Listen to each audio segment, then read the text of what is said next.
Pape, bonsoir. Bonsoir. Merci d'être avec nous. Vous avez 32 ans. Alors, vous vivez entre Aix-en-Provence et Paris. Vous êtes consultant en communication.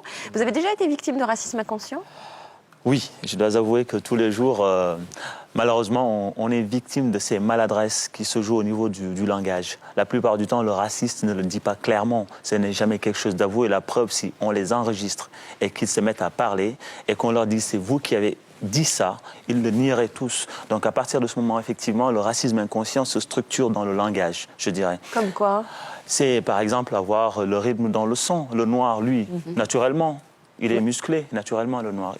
C'est ce qu'on vous dit? Oui, bien sûr. On sort, par exemple, quand on va danser, quand on rencontre des gens. La plupart du temps, on nous renvoie à des critères physiques, non pas intellectuels. Et ça, pour moi, c'est une forme de racisme.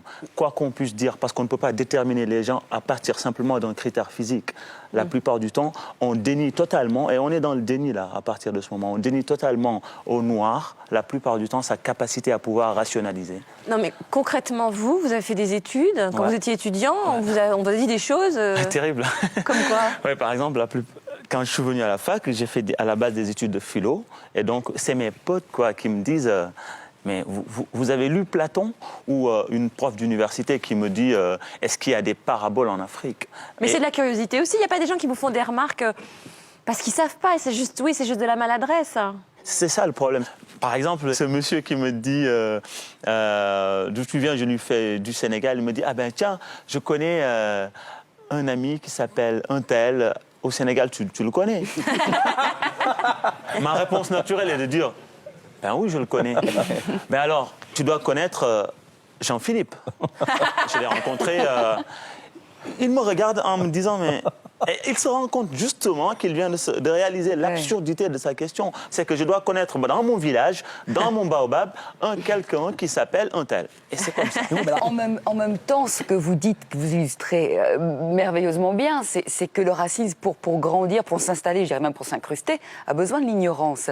Tout ça ne sont que des marques d'ignorance. C'est-à-dire qu'il ne faut pas s'énerver quand on nous dit des phrases idiotes, il faut répondre gentiment. Quand vous dites, voilà, et Jean-Philippe, vous le connaissez, justement, toutes ces petites phrases, le racisme, disiez-vous, se construit par le langage, mais il se déconstruit aussi par le langage. Et c'est pas se braquer qui va résoudre le problème du racisme, c'est relever, noter, en rire. Et on peut comprendre aussi la colère.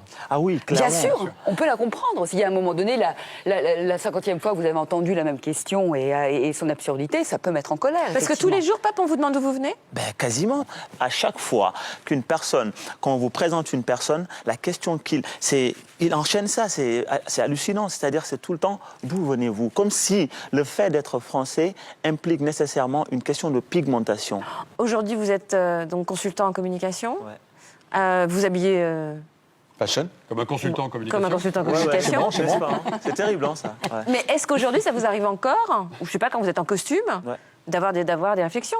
J'ai des anecdotes, c'est quand même terrible. Tout le temps, je raconte ces choses-là. Ah oui. J'entre dans une agence pour demander du travail. Je me trouvais beau, bien sûr, et tout. J'étais habillé et tout. Et en costume et tout.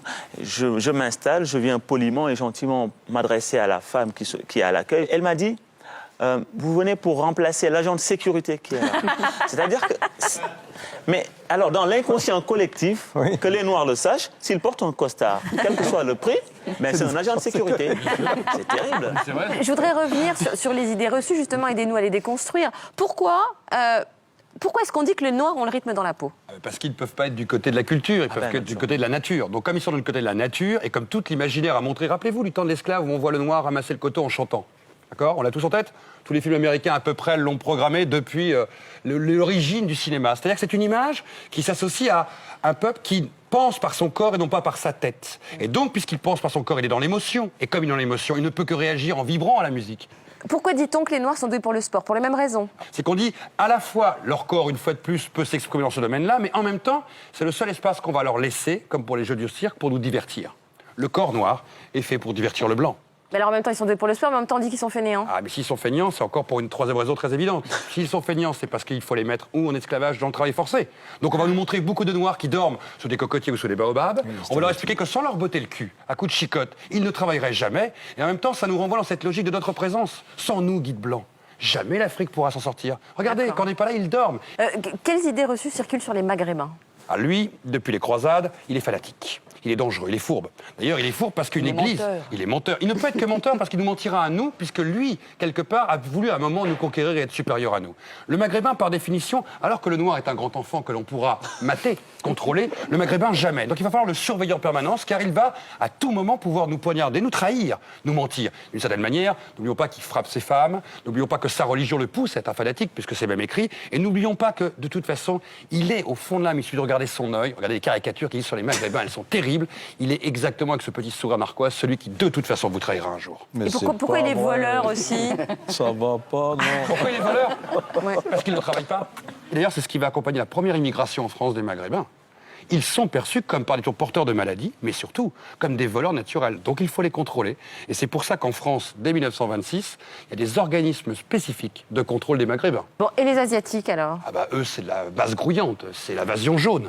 Mais d'où regardez. ça vient, ça? Alors ça vient à la fois de la guerre des boxeurs en 1900 où ils se révoltent contre l'autorité occidentale qui va s'installer en Chine et la première victoire d'un peuple de couleur sur l'Occident, la défaite de la Russie face au Japon en 1905. Donc c'est la masse grouillante. Mais ils Ça, sont c'est- extrêmement travailleurs. Ah mais ça c'est normal parce que alors ça date d'une époque lointaine. L'Africain est bon pour la guerre, le combat, le corps. On revient, bien donc on sûr, l'envoie en c'est première ligne. physique, Le ouais. Maghrébin, comme il est dangereux, on va un peu le surveiller, on va pas trop l'envoyer dans nos usines, pas trop au conflit un peu partout.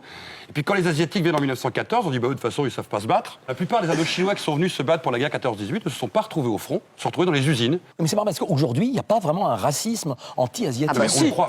Claire, si. Je perçois un racisme anti-maghrébin, anti-noir, Sûr. mais la discrétion des Asiatiques, Ah, vous venez de le dire. Et ben c'est typiquement ça. Tant qu'ils vivent cachés, qu'ils revendiquent pas, qu'on les voit pas, ça va.